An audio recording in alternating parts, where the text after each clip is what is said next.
साथी भाइहरू आफ्नो एक ही सिद्धान्त छ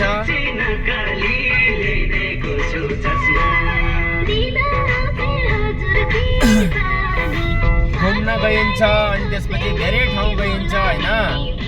तर जिन्दगीमा केही कसैले लगेर जाने हैन साथी भाइहरू ठाउँ देख्नुस् हैन इन्जोय गर्नुस् त्यही नै राम्रो बात हो हैन कसैको खुट्टा तान्ने अनि कसैले बुरा गर्ने कसैले बुरा भन्ने बहुत गलत बात हो त्यो नहुन चाहिए बस म त यही भन्छु